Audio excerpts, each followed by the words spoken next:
Federal drug prosecutions have gone down in recent years. We're going to be bringing them up rapidly. At the end of 2016, there were 23% fewer than in 2011. So they looked at this scourge and they let it go by, and we're not letting it go by. President Trump remarks before a briefing on the opioid epidemic, August 8, 2017. President Trump, who 2 days after this briefing said he would declare the opioid epidemic to be a national emergency, not so subtly tried to pin the blame on the Obama administration. They looked at this scourge and they let it go by, the president said, citing statistics that federal drug prosecutions have declined 23% since 2011. But there's a problem: these stats don't tell you much about opioids. The facts: the White House did not respond to a query, but the president appears to be referring to her March report by the Pew Research Center. That study showed that federal criminal prosecutions of all types reached a peak in 2011 and had fallen to the lowest level in 2 decades. As the president said, drug charges fell by 23%, with 24,638 defendants in fiscal 2016, compared with 32,062 in fiscal year 2011. To fairly compare what happened under the Obama administration, we'd have to go back to 2008, President George W. Bush's last year. From fiscal 2008 to 2016, drug prosecutions dropped 15%. But these numbers are for all drug prosecutions, and the data does not break out opioid-related prosecutions. Instead, the data shows only 2 categories: marijuana and then all other drugs. Because marijuana was legalized in some states during President Barack Obama's term, marijuana prosecutions fell 39% from 2011 to 2016.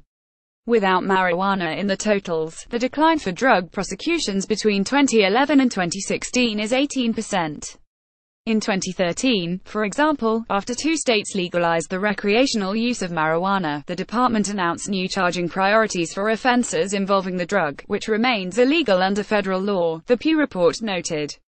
That same year, Pew noted, Attorney General Eric H. Holder Jr. announced a policy change that prosecutors make sure each case serves a substantial federal interest, a reason overall federal prosecutions may have fallen. Under the Smart on Crime initiative, prosecutors were told to focus finite resources on more serious drug cases and leave low-level offenders to state prosecutors. Many drug cases are handled in state courts, and there is even less data on that. The data don't specifically break out opioid prosecutions, so there's no way to know what happened on that front, said John Gramlich, who wrote the Pew report. Trump's statistic thus does not really tell you much about Obama's handling of opioids. Our colleagues at factcheck.org cited data from the U.S. Sentencing Commission, which shows how many people were actually sentenced for drug crimes. That indicates Trump is falsely attacking the former president. Again, there are not good breakdowns for opioids. But there is data for heroin, which shows the number of people who were sentenced for federal heroin offenses rose by 56% from fiscal 2011 to 2016. Separately, the number of people convicted of trafficking in oxycodone rose sharply from 2008 to 2014, before falling in 2015 and 2016. But there isn't data on other crimes involving oxycodone, hydrocodone or fentanyl. Obama's handling of the crisis is certainly open to criticism. If Trump wanted to be specific, he could have cited a Washington Post investigation that showed the Drug Enforcement Administration, under pressure from drug companies, softened enforcement of wholesale companies that distributed pills to the corrupt pharmacies that illegally sold the drugs for street use.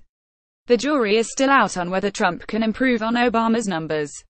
In a report released July 27, the Transactional Records Access Clearinghouse track at Syracuse University said that drug prosecutions have continued to decline during the first 5 months of the Trump administration, so that fewer drug offenders were federally prosecuted over the past 12 months than at any time during the last quarter century. The Pinocchio test: this is a good example of data being used incorrectly. Federal prosecutions have gone down since 2011, but that does not indicate that the Obama administration ignored the opioid epidemic. The number cited by Trump was the result of a decline in marijuana prosecutions and a change in policy to focus on bigger, more important cases. Moreover, there is not enough detail in the data to show whether opioid prosecutions declined, as Trump suggested.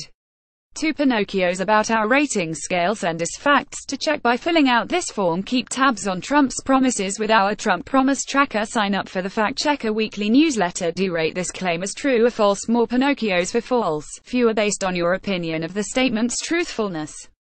The check mark means you think the statement is true, not that you agree with the rating. We need to verify that you are an actual person. This is a non-scientific user poll. Results are not statistically valid and cannot be assumed to reflect the views of Washington Post users as a group of the general population.